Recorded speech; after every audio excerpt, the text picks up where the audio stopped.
Assalamualaikum warahmatullahi wabarakatuh. Alhamdulillah, selalu saja kita memuji Allah atas segala nikmatnya, dan juga kita panjatkan salawat dan taslim kepada Nabi besar Muhammad sallallahu alaihi wasallam sebagaimana Allah dan malaikatnya telah mengucapkan salam hormat kepadanya. Melanjutkan bahasan kita kitab Bulughul Maram, dan kita masuk pada siang ini semoga Allah berkahi bab ke-8, sujud sahwi dan yang lainnya. Tentu di sini kalau kita lihat yang pegang buku teman-teman sekalian, yang dimaksud dengan dan yang lainnya ada angka 585 footnote di bawah. Footnote nomor 585 yang dimaksud adalah selain sujud sahwi adalah sujud tilawah dan sujud syukur. Artinya ini sujud yang akan dibahas berhubungan dengan selain sujud resminya sholat ya. Kata-kata sahwi artinya kelalaian. Jadi kalau sujud sahwi berarti sujud kelalaian. Orang melakukan kelalaian dalam sholat, seperti lupa jumlah rakaatnya, seperti meninggalkan atau melanggar kewajiban-kewajiban sholat ya. Maka ini berarti dia harus sujud sahwi. Hanya saja kondisinya berbeda antara orang yang sebelum salam mengingat kesalahannya dengan orang yang ingat kesalahan setelah salam. Beda kondisi sujud sahwinya. Kalau misal antum pas tiba di rakaat ketiga maghrib, bimbang, ini rakaat kita itu rakaat kedua ya. Hukumnya adalah antum harus memilih jumlah rakaat yang lebih sedikit. Misal 3 atau 2, pilih 2. 1 atau 2, pilih 1. Ada sebuah hadis yang menjelaskan, kata Nabi SAW, siapa yang terlupa sholatnya dia pilih jumlah yang paling sedikit, yang lebih sedikit. Misalnya 2 atau 1 pilih 1, 3 atau 2 pilih 2 gitu ya. Karena kalau dia memilih yang lebih sedikit dan ternyata lebih, maka jumlah target sholat yang sebenarnya misalnya maghrib 3 rakaat sudah terpenuhi. Kalau misal tadi rakaat ketiga ternyata kita lalu 3 atau 2 ya, lalu kita pilih rakaat 2 rakaat. Ini baru 2 rakaat, belum 3. Ternyata kita keliru, sudah 4 rakaat sekarang. Maka kata Nabi SAW, jumlah rakaat 3 sudah terpenuhi. Tapi kalau seseorang memilih misalnya jumlah 3 atau 2 ya, 3 aja deh. Tapi ternyata belum, itu memang rakaat kedua. Maka kuranglah 3 rakaat dari sholat maghrib yang semestinya dia kerjakan. Nyambung gak ini? Hah? Dari wajahnya gak ada nyambung kan? Udah makan siang belum? Belum, kasihan. Mau dibeliin makanan? Baiklah. Yang jelas kalau kita mengingat kesalahan kita dalam sholat, misalnya 2 atau 3 dan seterusnya tadi, maka sujud sahwinya sebelum salam. Jadi setelah baca doa tahiyat selesai, antum sujud lagi 2 kali. Sujud pertama, kemudian duduk di antara 2 sujud, kemudian sujud lagi, baru kemudian salam.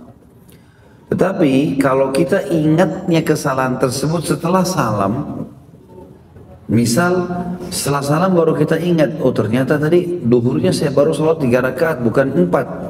Kurang nih, apa yang harus kita lakukan? Kembali langsung ke tempat musolli, tempat kita sholat, kemudian langsung sholat 1 rakaat saja yang kurang itu, takbir, langsung saya takbir, niatkan 1 rakaat tertinggal, kemudian salam, setelah salam baru sujud sahwi.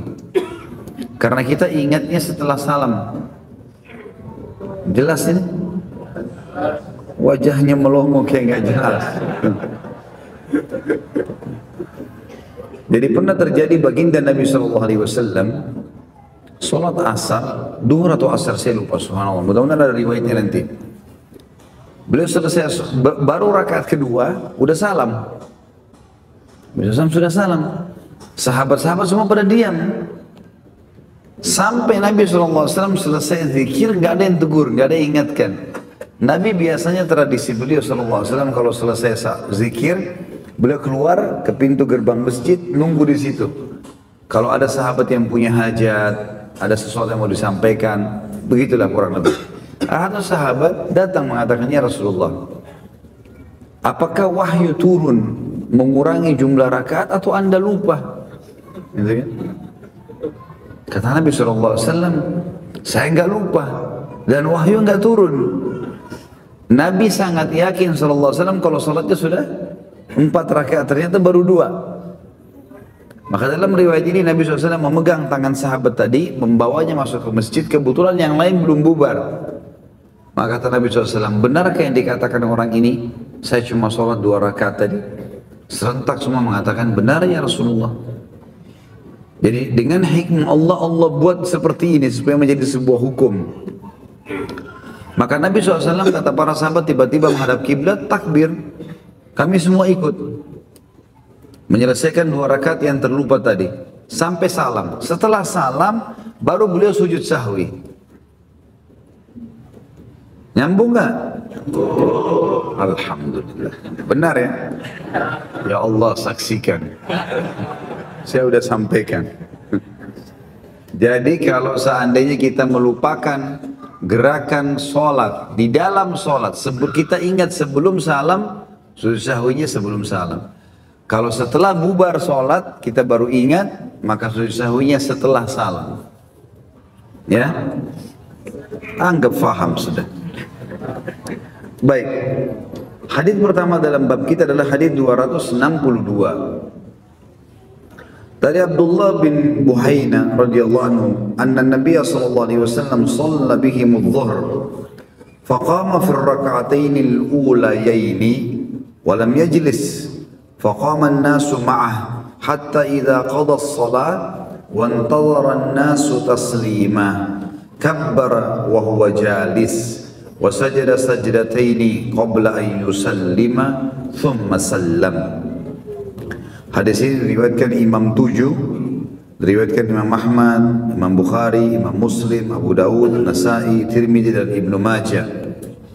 Tentu semua di footnote kita ada nomor-nomor hadisnya. Imam Ahmad nomor 345, Imam Bukhari 210, Imam Muslim 399, Abu Dawud nomor 271, Nasai nomor 1 dan nomor 19, Tirmidzi nomor 237 dan Ibnu Majah 381. Abdullah bin Buhaina radhiyallahu anhu mengatakan bahwasanya Nabi SAW mengimami mereka sholat duhur. Beliau berdiri setelah 2 rakaat yang pertama dan tidak duduk. Maksudnya tidak duduk tasyahud. Enggak ada tasyahud awalnya. Nabi SAW langsung berdiri, gitu kan, di sholat wajib. Lalu orang-orang ikut berdiri tanpa tasyahud juga bersama beliau hingga ketika beliau hampir menyelesaikan sholat, sudah mau salam dan para makmum tinggal menunggu salam beliau, beliau tiba-tiba bertakbir Allahu Akbar dalam keadaan duduk dan beliau sujud 2 kali sebelum melakukan salam, kemudian beliau salam. Hadis ini memberikan pelajaran kepada kita tentang tata cara sujud sahwi. Karena Nabi SAW tadi lupa rupanya, tidak tahiyat pertama. Nabi SAW kalau menurut lafaz riwayat ini mengingatnya di rakaat terakhir. Oh ternyata tadi tidak sempat tasyahud.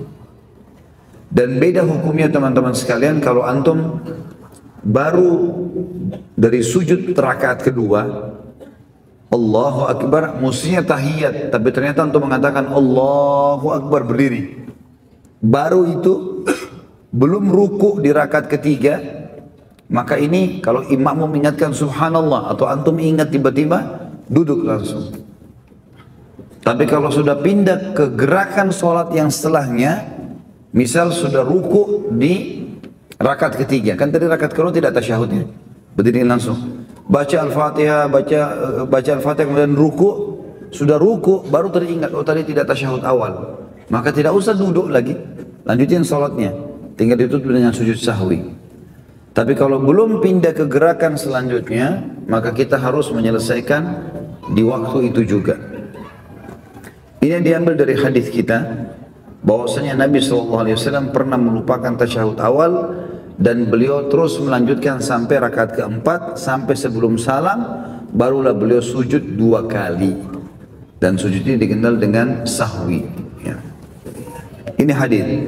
Dalam nomor hadis yang sama 262 ditambah juga dalam riwayat Imam Muslim, yukabbiru fi kulli sajdatin wa huwa jalis wa sajada an-nasu ma'ah maka ma nasiya minal julus. Beliau bertakbir pada setiap sujud sedangkan beliau dalam keadaan duduk dan orang-orang pun ikut sujud bersama beliau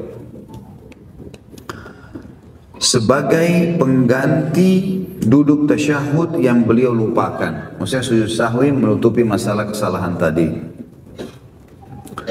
Di dalam hadis 263, hadis riwayat Bukhari Muslim, Imam Bukhari meriwayatkannya di nomor 86 dan nomor 20 dan Imam Muslim nomor 403.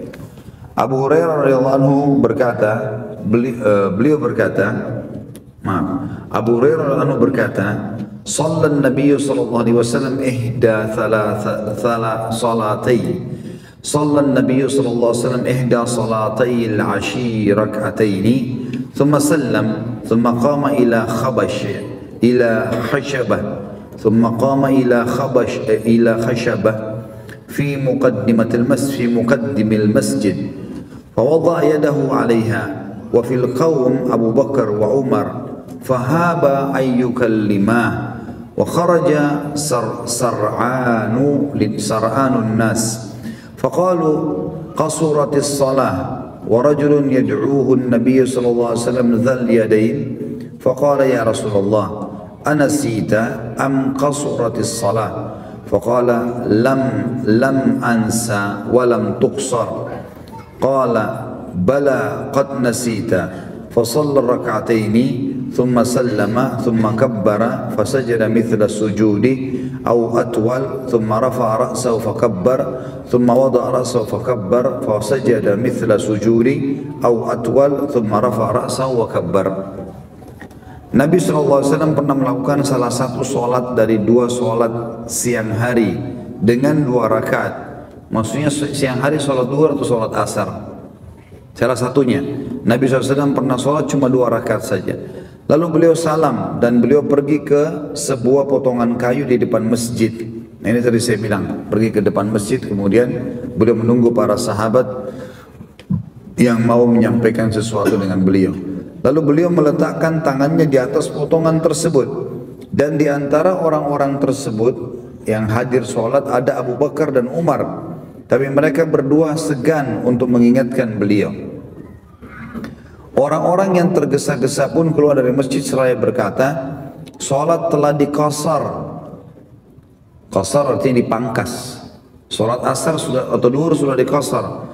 Dan ada seorang sahabat yang diberi gelar oleh Nabi SAW, Dzul Yadain, atau orang yang memiliki 2 tangan, berkata, "Wahai Rasulullah, apakah anda lupa ataukah sholat tadi telah dikasar?" Beliau berkata, "Aku tidak lupa dan sholat tadi juga tidak dikasar." Maka sahabat itu kembali berkata, "Tidak, justru anda telah lupa." Lalu beliau sholat 2 rakaat lagi dan salam. Kemudian beliau bertakbir dan sujud seperti biasanya atau bahkan lebih lama.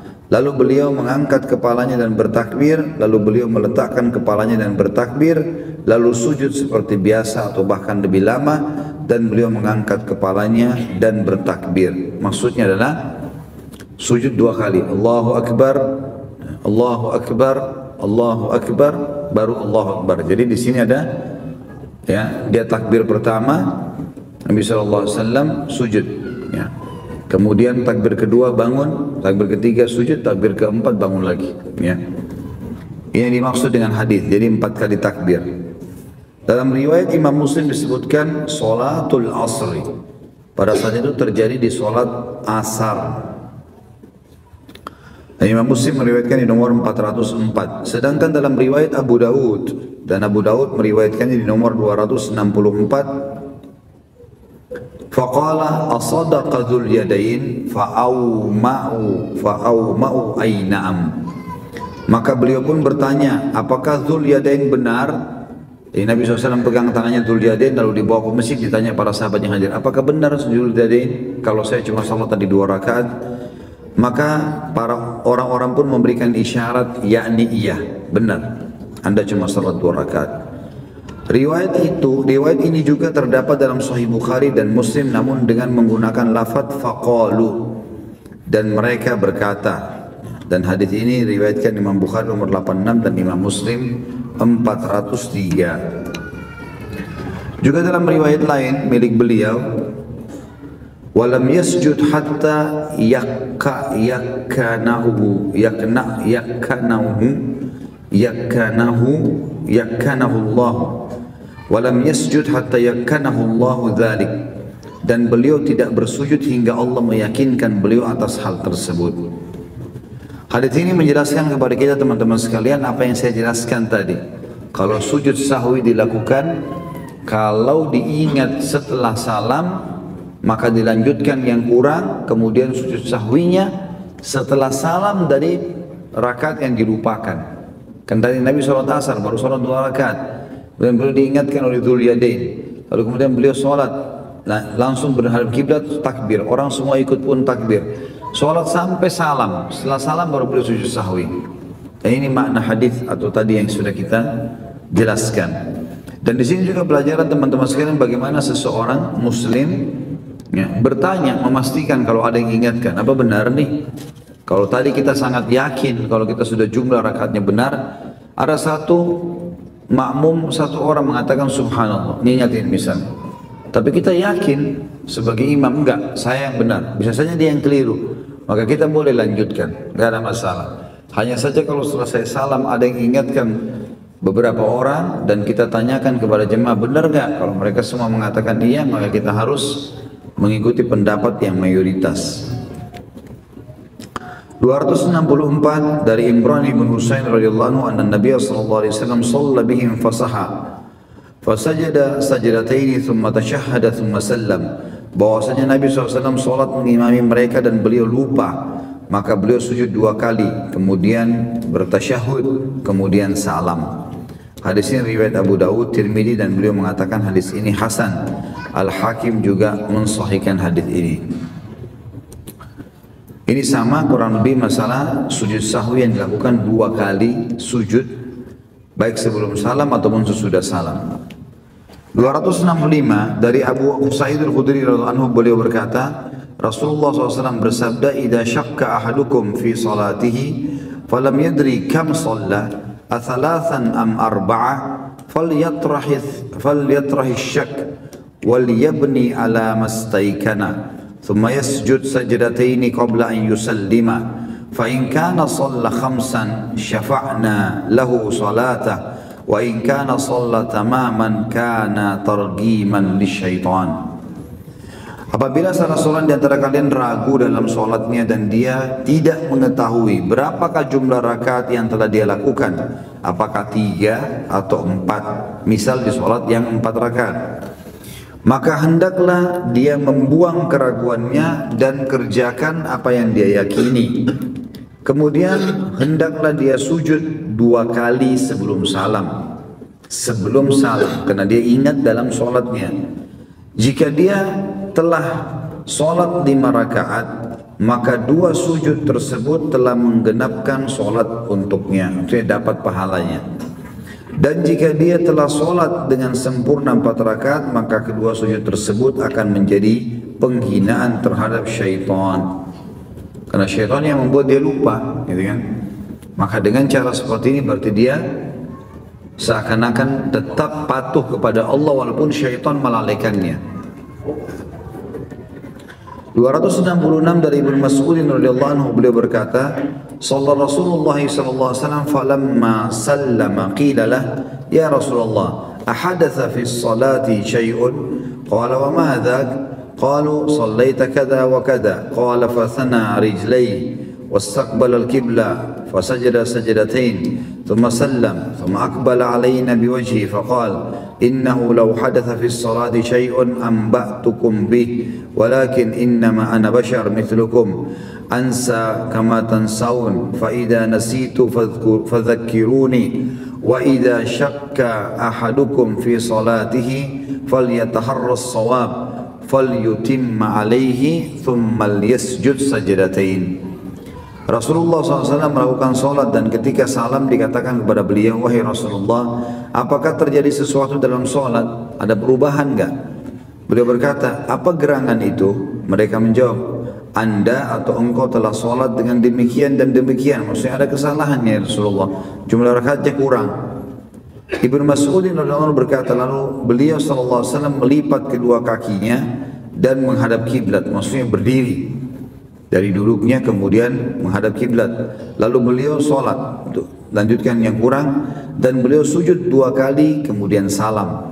Lalu beliau menghadap kepada kami dengan wajahnya seraya bersabda, sesungguhnya bila terjadi sesuatu dalam sholat maka saya akan menyampaikannya kepada kalian. Tapi saya hanya sebagai manusia seperti kalian.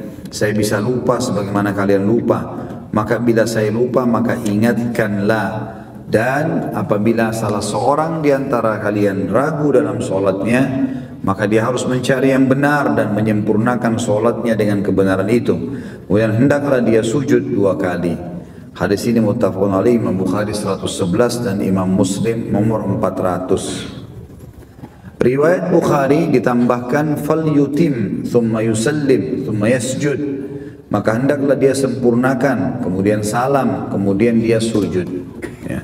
Artinya kalau kita ragu antara 3 sama 4, tapi terdominasi dalam jiwa kita sudah 4, ya sudah, kita berjalan dengan itu.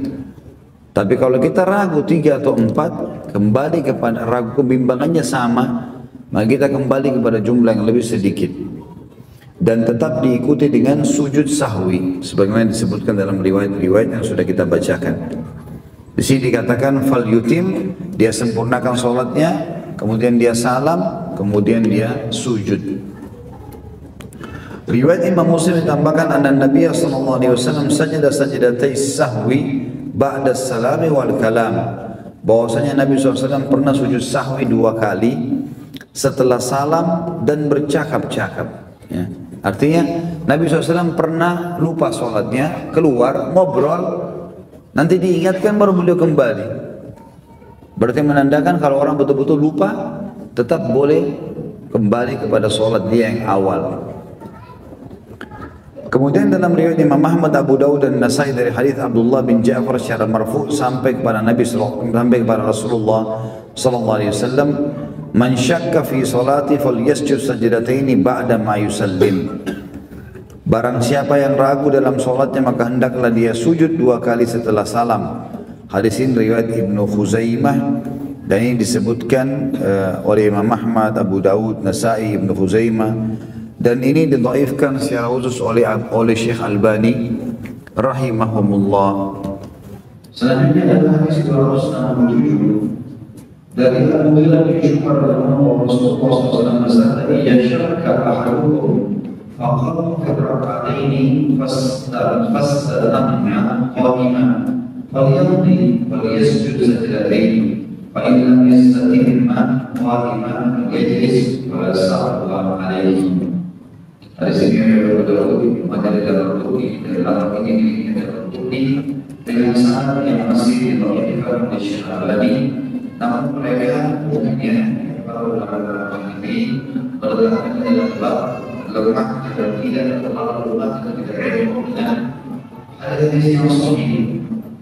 Maknanya adalah apabila salah seorang dari kalian berdiri berdiri rakaat yang kedua dan dia telah berdiri dengan sempurna, maka hendaklah dia meneruskan sholatnya. Kalau sujudlah 2 kali.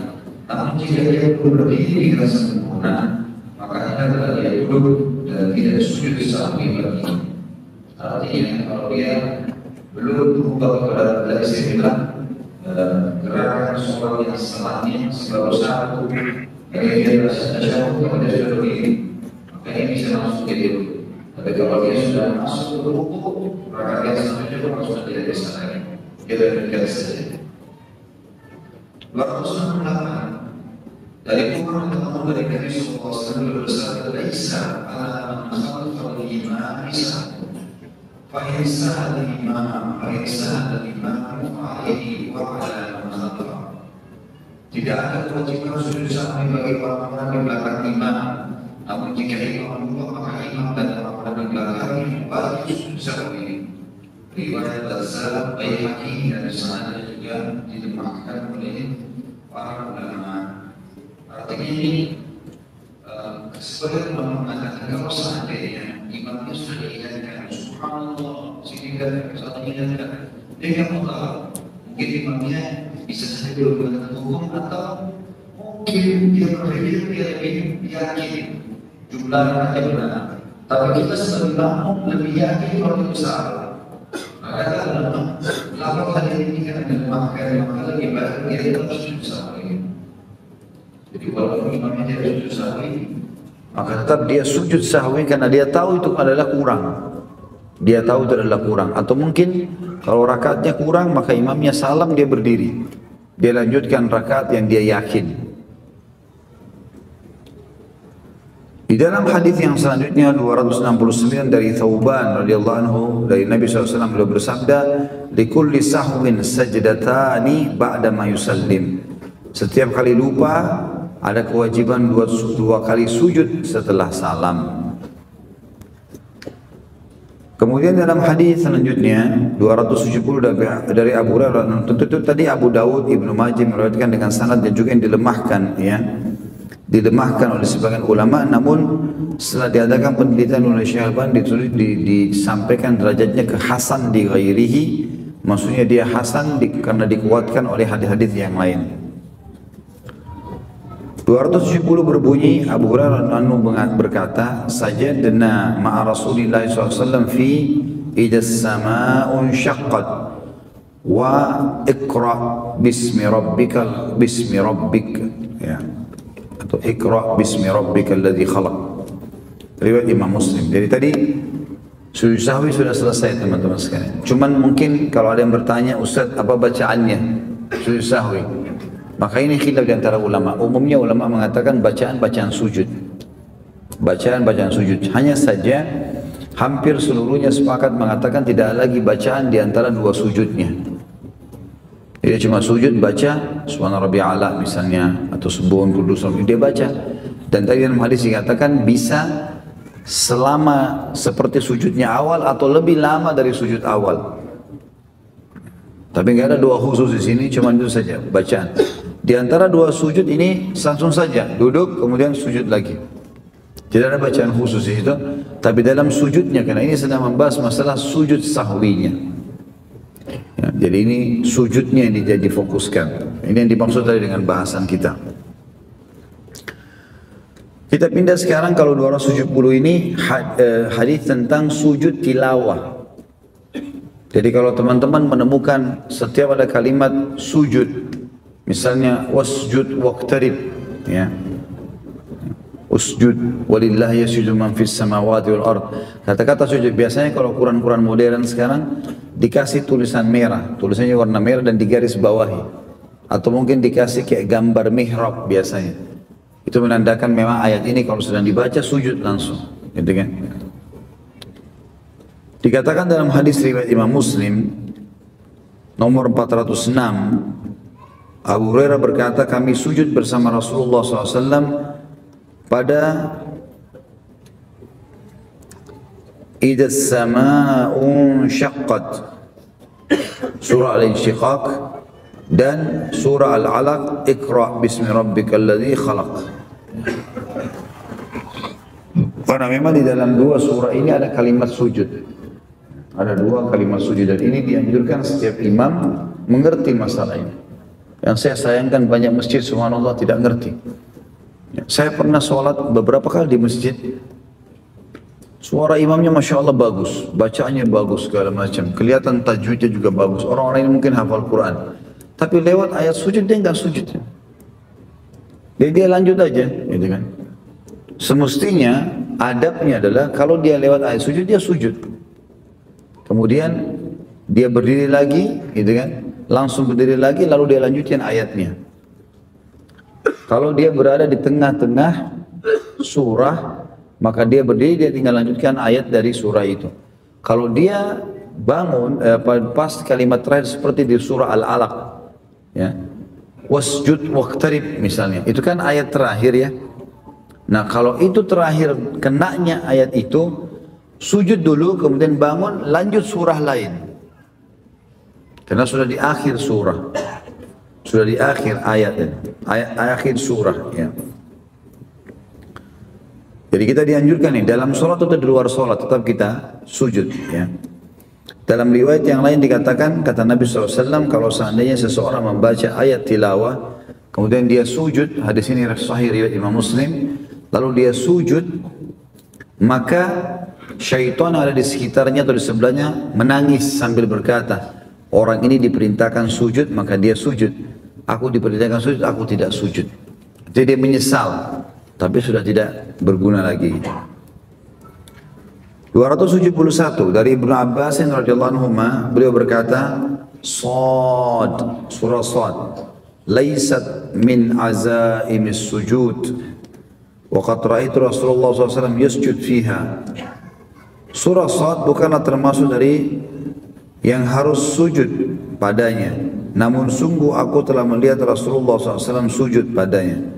Hadis ini riwayat Bukhari nomor 50. Hadis ini menjelaskan kepada kita, sebagian ulama mengatakan kalau seandainya ada seseorang lagi sholat dan dia merasa ada ayat yang sangat agung yang membuat dia harusnya tunduk kepada Allah, boleh dia sujud, tapi di sholat sunnah, bukan di sholat wajib.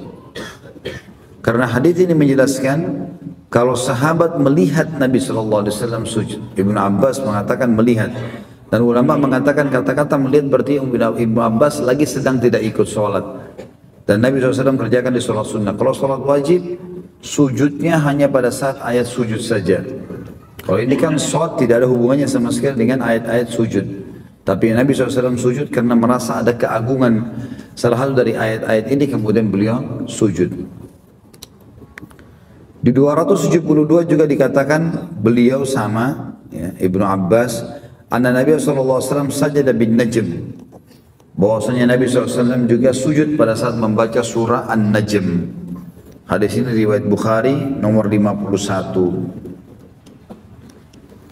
Sama juga dengan 273 masih surah An-Najm, kata Zaid bin Thabit radhiyallahu anhu, beliau berkata, qara'tu 'ala an-nabiy sallallahu alaihi wasallam An-Najm falam yasjud fiha. Saya pernah membaca surah An-Najm kepada Nabi sallallahu alaihi wasallam dan beliau tidak sujud padanya. Hadis ini muttafaqun alaih, Bukhari nomor 51 dan Imam Muslim nomor 406. Dari kedua hadis ini, 272 dan 273, ulama mengeluarkan sebuah hukum bahwasanya sujud tilawah hukumnya sunnah muakkadah. Artinya kalau ada imam sholat kemudian lewat ayat sujud, dia tidak sujud tidak berdosa, sah sholatnya, tetapi dia kehilangan banyak sekali pahala. Sama dengan antum lagi baca Quran, baca tentang ayat itu ya, kemudian tidak sujud, tidak berdosa, tapi kehilangan fadilah. Karena ada sebuah hadis, ada beberapa hadis, di antaranya hadis Bukhari. Pernah ada sahabat mengatakan begini, ya Rasulullah, doakan saya agar saya bersama dengan Anda di surga. Kata Nabi SAW, ada permintaan lain? Dia bilang, tidak ada ya Rasulullah, saya pokoknya mau bersama Anda di surga. Ada permintaan lain? Tidak ada ya Rasulullah, saya hanya ingin bersama Anda di surga. Maka kata Nabi SAW, kalau begitu bantulah aku dengan memperbanyak sujud. Kata ulama, maksud dalamnya sholat, maksud dalamnya sujud tilawah, maksud dalamnya sujud syukur. Memperbanyak sujud, sebagaimana nanti ada hadis tentang masalah sujud syukur itu sendiri. Jadi ini sujud termasuk penting. Dan kita tahu juga di dalam hadis Nabi SAW yang lain, paling dekat seorang hamba pada saat dia sedang paling dekat seorang hamba dengan Tuhannya pada saat dia sedang sujud. Dan di sini dia sujud, walaupun dia sujud tilawah, ya. Walaupun dia sujudnya sujud syukur, walaupun dia sujudnya sujud ya sahwi, semua itu masuk dalam kategori pendekatan diri kepada Allah Subhanahu wa taala. 274 dari Khalid bin Ma'dan, beliau berkata, fuddilat suratul hajji bisajdatain. Surah Al-Hajj diberi keutamaan dengan dua sujud. Riwayat Abu Dawud dalam kitab Ar-Marasil ya. Dan juga diriwayatkan Tirmidzi dengan sanad yang bersambung dari Uqbah. Tentu baik kita lihat ya surah Al-Hajj ini yang dibahasakan kalau surah nomor 22 ya. Di ayat 18 ya. Surah Al-Hajj ayat 18. Itu ada kalimat A'udzu billahi minasyaitonir rajim. Alam tara anna Allah yasjudu lahu man fis samawati wa man fil ardi wasyamsu wal qamar wasyamsu wal qamar wan nujumu wal jibalu wasyajaru wad dawabu wa katsirun minan nas wa katsirun haqqa 'alaihi al-'adzab wa man yuhinillahu fama lahu min mukrim innallaha yaf'alu ma yasha'. Apakah kamu tidak mengetahui bahwa kepada Allah bersujudlah semua yang di langit, di bumi, matahari, bulan, bintang, gunung-gunung, pohon-pohonan, binatang-binatang yang melata dan sebagian besar dari manusia, dan banyak di antara manusia yang telah ditetapkan azab atas mereka. Dan barang siapa yang dihinakan oleh Allah, maka tidak ada seorang pun yang dapat memuliakannya. Sesungguhnya Allah berbuat apa yang Dia kehendaki. Jadi ini kalimat, ada kalimat sujud ya. Kepada Allah lah sujud semua yang di langit dan di bumi ya. Ini dalam satu surah menurut riwayat ada 2 kali kalimat sujud. Pasti riwayat dari ayat 17. Ya, ayat 27.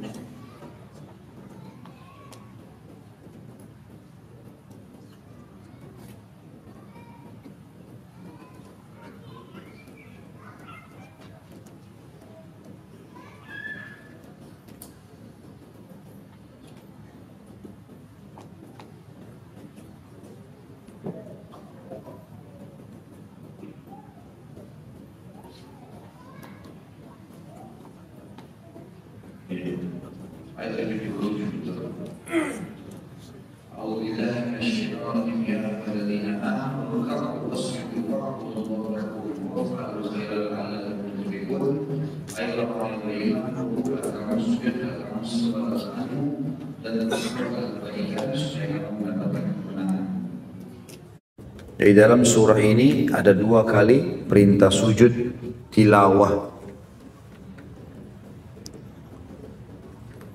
Kemudian dalam lafaz lain, faman lam yasjudhuma fala yaqra'huma. Barang siapa yang tidak sujud pada keduanya, maka janganlah membaca kedua ayat tersebut. Namun sanadnya dhaif ya. Artinya sudah kita sepakati tadi, sebenarnya sanad hadis ini dihasankan akhirnya oleh para ulama ya. Tetapi makna yang kuat adalah orang kalau membacanya sifatnya sunnah muakkadah. Artinya boleh dia sujud tilawah, boleh tidak. Tetapi dia rugi saja kalau dia tidak sujud. Dia rugi ya. Dan kalau orang sempat misalnya dalam majelis ilmu seperti ini, kita dalam kondisi tidak sempat sujud, apalagi kalau kita dalam belajar, kadang-kadang kita ulang-ulangin kan, ayat-ayat diulang-ulangin, maka boleh ayat diulangi beberapa kali, termasuk orang di majelis ilmu, termasuk orang kalau lagi menghafal ya. Ini semua kan dia akan ulang-ulangin, maka dia boleh dengan 1 kali sujud saja, baik setelah bubar majelis taklim atau pada saat dia sudah selesai menghafal, ditutup sama dia Qur'annya, kemudian dia sujud, niatkan sekalian sujud tilawah dengan beberapa kali tadi mengulangi ayat itu. Tapi tetap hukumnya yang paling kuat pendapat ulama adalah sunnah muakkadah, bukan kewajiban. Artinya tidak dosa, tapi dia kehilangan fadilah. 275 dari Umar radhiyallahu anhu, beliau berkata, ya ayuhan nas idza namurru bis sujud inna namurru bis sujud faman sajada faqad asab wa man lam yasjud fala ithma alaih. Wahai manusia, sesungguhnya kita melewati ayat-ayat sajdah, sujud, maka barang siapa yang sujud maka sungguh dia telah benar, dan barang siapa yang tidak sujud maka ia pun tidak berdosa. Hadis ini riwayat Bukhari. Imam Bukhari meriwayatkan nomor 52, dan di dalamnya disebutkan juga lafaz lain, innallaha lam yafridis sujuda illa an nasha. Sesungguhnya Allah tidak mewajibkan sujud kecuali bila kita menghendakinya. Dan ini disebutkan dalam kitab Muwatta. Dan ini tadi yang saya bilang, dari pendapat ulama mengatakan tidak ada kewajiban dalam sujud, tapi dia sunnah muakkadah. sunnah yang sangat ditekankan. Jadi kerugian, kehilangan pahala saja. Jadi nggak ada masalah. Seperti antum lagi ulangin hafalan di motor atau di mobil, gitu kan? Nggak ada tempat untuk bisa sujud misalnya, maka tidak ada masalah. Ya, itu sunnah muakkad. Atau dia nanti tiba di lokasi kantor atau di rumahnya, dia ingat, baru dia sujud misalnya, nggak ada masalah. Walaupun ada ulama yang mengatakan khusus untuk sujud sunnah seperti ini boleh dalam segala keadaan. Kalau antum lagi di motor mengulangi hafalan ada ayat tentang sujud tilawah, antum sujud dengan isyarat mata atau kepala, itu dibolehkan asal dia sholat sunnah. Kalau sholat wajib tidak bisa. Nah, memang orang tidak sholat di kendaraannya kecuali darurat sekali, seperti orang di atas pesawat sekarang tidak memungkinkan dia untuk turun misalnya, itu lain ya. Atau di atas kereta api tidak memungkinkan penuh semuanya, nggak bisa dia mampir karena transit di stasiun hanya sekitar 5 menit atau 2 menit, tidak mungkin, maka dia sholat sambil duduk, itu berbeda. Kemudian hadis selanjutnya 276 dari Ibnu Umar radhiyallahu anhu, beliau berkata, kana Nabi sallallahu alaihi wasallam yaqra'u alaina al-Qur'an fa idza marra bis-sajdati kabbara wa sajjada wa sajadna ma'ah. Nabi sallallahu alaihi wasallam biasa membaca Al-Quran kepada kami, maka apabila beliau melewati ayat sajdah, semua ayat yang ada kalimat sujudnya, beliau bertakbir dan sujud, dan kami pun ikut sujud bersama beliau. Ini dilemahkan oleh para ulama hadis, di antaranya Syekh Albani rahimahullah melemahkannya dalam Tamamul Minnah. Tentu di sini kena dengan lemahnya, tapi karena dia tidak bentrok dengan hadis yang kuat tadi. Kalau ada sujud tilawah, hadis sebelumnya ya, dalam kitab Muwatta disebutkan, dalam Sahih Bukhari disebutkan, maka berarti ini hadis tidak bentrok, boleh dijadikan pegangan. Hanya saja sama saja, artinya dia memang menjelaskan tentang adanya sujud tilawah. Dia menjelaskan tentang adanya sujud tilawah. Cuma dalam hadis yang lemah ini dijelaskan kalau seseorang misalnya antum lagi dengar orang baca sujud, ayat sujud misalnya wasjud waqtarib, dia lagi duduk di tempat Al-Quran di sebelah kita lagi baca Quran, kita lagi duduk, mungkin kita lagi zikir, kita sempat membaca ayat itu, dia sujud, kita juga sujud bersamanya. Kalau dalam hadis lemah ini. Tapi kalau dalam hadis yang sahih tadi, maka orang yang membacanya yang sujud, kecuali dia lagi sholat berjamaah. Ya, seperti itulah cara memahaminya. 277 dan bab kita ini sampai hadis 279 ya. Yang punya pertanyaan silakan ditulis di kertas. Ada 3 jenis sujud ya. Sujud sahwi, sujud tilawah, kita akan masuk ke sujud syukur nanti. Dari Abu Bakar radhiyallahu anhu, anna Nabiy sallallahu alaihi wasallam kana idza ja'ahu amran yasurruhu kharra sajidan lillah. Hadis riwayat Imam 5 kecuali An-Nasa'i. Hadis ini hasan. Imam Ahmad meriwayatkan nomor 45, Abu Daud 89, Tirmidzi 142, Ibnu Majah 446 dan lafaz ini miliknya. Kata Abu Bakar radhiyallahu anhu bahwasanya Nabi SAW apabila datang kepadanya sebuah perkara yang menyenangkan, beritakah atau mungkin perilakukah, sesuatu yang membuat beliau selalu senang, maka beliau langsung tersungkur sujud kepada Allah.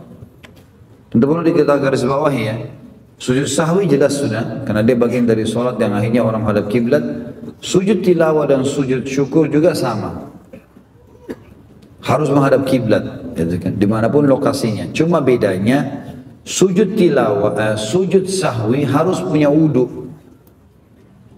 Kalau sujud syukur sama sujud tilawah nggak harus wudu, ya tidak harus dalam keadaan berwudu. 278 dari Abdurrahman bin Auf radhiyallahu anhu, beliau berkata, sajada Nabi sallallahu alaihi wasallam fa atala sujud thumma rafa'a ra'sahu wa qala inna Jibril atani fabashsharani fasajadtu lillahi syukra. Hadis ini hadis sahih riwayat Ahmad dan Hakim. Imam Ahmad tentu meriwayatkan nomor 191, Hakim nomor 550. Nabi sallallahu alaihi wasallam sujud dan memanjangkan sujudnya. Kemudian beliau mengangkat kepala beliau dan bersabda, sesungguhnya Jibril telah mendatangiku dan memberitakan kabar gembira kepadaku. Maka aku sujud kepada Allah sebagai rasa syukur. Ini berarti sunnah Nabi SAW kalau kita merasa ada sesuatu yang menggembirakan kita, apa saja, informasi lisan kah, perilaku-perilaku kita kah, atau apa saja, kita boleh sujud syukur kepada Allah Subhanahu wa Ta'ala. Terakhir dalam bab kita adalah 279 dari Al-Bara' ibn Azib radhiyallahu anhu, anna Nabiy sallallahu alaihi wasallam ba'atha Aliyan ila al-Yaman. Fadzakara al-hadits qala faqataba Aliyun radhiyallahu anhu bi islamihim. Falamma qara'a Rasulullah SAW kitab kharra sajida. Hadis ini riwayat Baihaqi dan asalnya hadis ini ada dalam Sahih Bukhari. Al-Baihaqi meriwayatkan di nomor 369, sementara Imam Bukhari menyebutkan potongan hadis ini di nomor 230. Yang artinya bahwasanya Nabi SAW pernah mengutus Ali ke Yaman, Ali bin Abi Thalib radhiyallahu anhu. Lalu perawi menyebutkan hadis, karena hadisnya cukup panjang, tapi yang diambil saksi bahasan. Lalu ia berkata, lalu Ali, kata perawi, menulis surat tentang keislaman penduduk Yaman atau mereka. Dan ketika Rasulullah SAW membaca surat tersebut, maka beliau tersungkur sujud. Dan ini berarti memang juga menandakan hadis tentang masalah sujud syukur. Allahu a'lam. Baiklah teman-teman sekalian, mungkin sampai sini saja bahasan kita insyaallah. Semoga apa yang kita bahas tadi bermanfaat buat kita. Subhanakallahumma bihamdika asyhadu an la ilaha illa anta astaghfiruka wa atubu ilaik. Wassalamualaikum warahmatullahi wabarakatuh.